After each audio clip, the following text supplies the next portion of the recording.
Welcome to the channel physics classes by Devna Tiwari. हम लोग applications of dimension analysis के बारे में चर्चा कर रहे हैं, पढ़ाई कर रहे हैं। इसमें पहले एप्लीकेशन पढ़ चुके हैं पिछले वीडियो में कि एक फिजिकल क्वांटिटी को वन सिस्टम ऑफ यूनिट से दूसरे सिस्टम ऑफ यूनिट में कैसे कन्वर्ट किया जाता है। इसका लिंक मैं शेयर कर दूंगी, अगर आपने नहीं देखा है तो आप ज़रूर देख लीजिएगा। हाँ, सेकंड एप्लीकेशन जो हम आज पढ़ेंगे वो है किसी भी फिजिकल रिलेशन या फिजिकल इक्वेशन की करेक्टनेस को चेक करना कि वो डायमेंशनली करेक्ट है कि नहीं।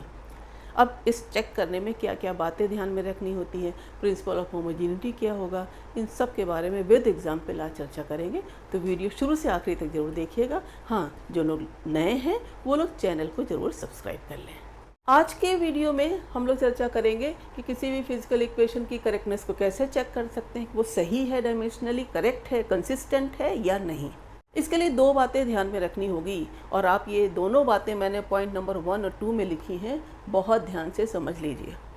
पहली बात तो आपको पता होना चाहिए प्रिंसिपल ऑफ होमोजेनिटी क्या होता है। किसी भी रिलेशन में, इक्वेशन में जितनी भी टर्म्स हैं लेफ्ट हैंड साइड में और जितने भी टर्म्स हैं राइट हैंड साइड में, हर टर्म जो लेफ्ट साइड में है उनकी total dimensions equal to total dimensions of right side. जो भी टर्म्स किसी भी इक्वेशन में LHS में है उनकी डायमेंशंस बराबर होनी चाहिए RHS में सारे टर्म्स की डायमेंशंस के। इसके लिए दो बातें ध्यान में रखनी है।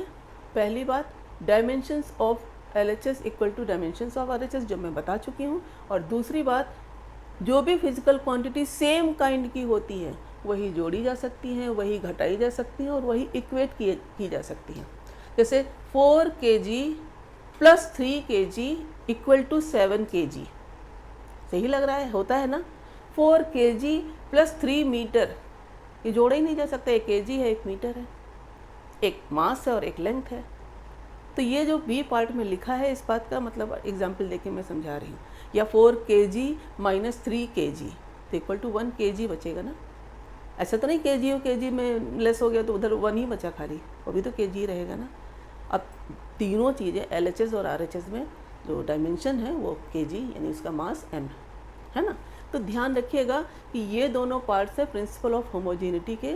प्रिंसिपल ऑफ होमोजेनिटी कहता क्या है कि physical quantities of same kind can be added, subtracted और कंपेयर्ड। इस फैक्ट पर बेस्ड है।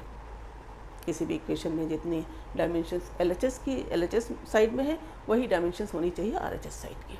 अब दूसरी बात बताती हूँ। दूसरी बात ये है कि जो कोई भी इक्वेशन है उसमें कुछ टर्म्स आते हैं, पाई आता है, 2 आता है, हाफ आता है।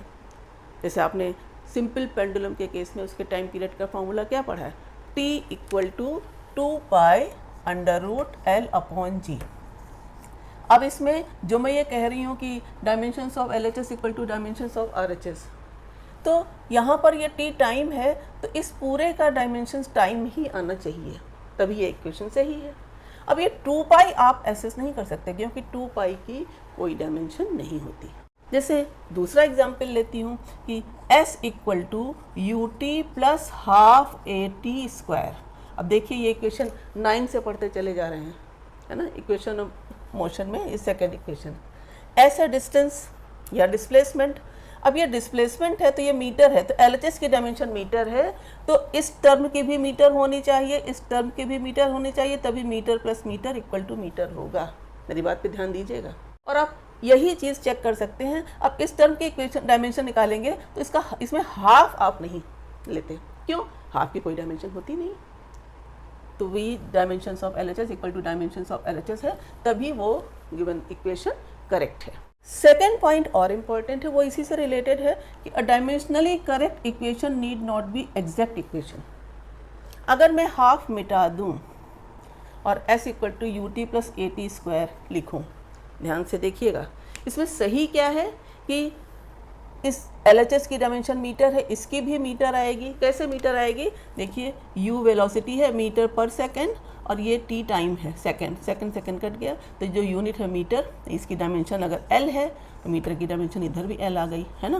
प्लस AT स्क्वायर, A क्या होता है मीटर पर सेकंड स्क्वायर और T टाइम है, टाइम सेकंड स्क्वायर, ये भी कैंसिल हो गया। मीटर की डायमेंशन L है तो L आ गई, L में L जोड़ सकते हैं और ये LHS की डायमेंशन L के बराबर होती है।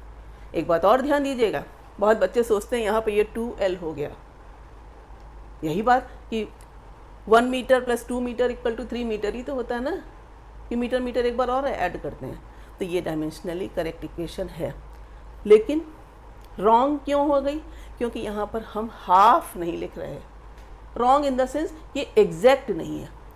आपने तो पढ़ा है ना, डेरिवेशन करें इस इक्वेशन का, तो ut प्लस हाफ AT²। लेकिन जब हम चेक करेंगे तो जो कॉन्स्टेंट्स आते हैं डायमेंशनलेस, उनकी वैल्यू हम नहीं पता लगा सकते इस मेथड में।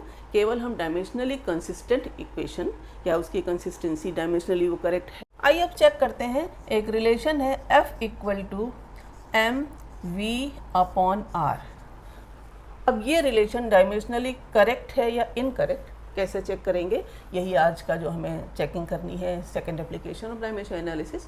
उसके अकॉर्डिंग क्या होना चाहिए, dimensions of LHS equal to dimensions of RHS। LHS क्या है, फोर्स। फोर्स की डायमेंशंस क्या होती हैं, ma होता है तो mlt minus 2lt minus 2 acceleration की, मास की m। यहाँ पर m मास है तो क्या लिख दिया हमने m, v वेलोसिटी है तो क्या लिख दिया lt माइनस 1, और अपॉन r, r क्या है डिस्टेंस, तो यहाँ l लिख दिया। आप चेक कर लीजिए कि यहाँ पर जो ये l और l ये तो कैंसिल हो जाएगा, तो dimensions of LHS is not equal to dimensions of RHS, इसलिए ये इक्वेशन क्या हो गई, गलत। एक इक्वेशन दी गई है फ्रीक्वेंसी इक्वल टू 1/2L/T/m। इसकी करेक्टनेस को चेक करना है कि whether it is dimensionally consistent और नॉट। इसमें भी चेकिंग कैसे करते हैं, रूल वही है कि dimensions of LHS equal to dimensions of RHS होनी चाहिए। फ्रीक्वेंसी क्या होती है, 1 टाइम पीरियड, इसका डायमेंशन क्या आएगा फ्रीक्वेंसी का, t to the power -1, 1/t को ऐसे लिखा जा सकता है। ये तो हो गई LHS की। अब आते हैं RHS की डायमेंशंस लिखने के लिए, तो यहाँ पर लिखेंगे इक्वल टू क्या होगा 1/2। अब 1/2 तो डायमेंशन लेस है, हाफ एक नंबर है, खाली किसकी डायमेंशन लिखेंगे, L की, तो क्या लिखेंगे L लेंथ। फिर अंडर रूट है तो इसको हम पावर हाफ लिख सकते हैं, ठीक है, यहाँ पर पावर हाफ लिख दिया।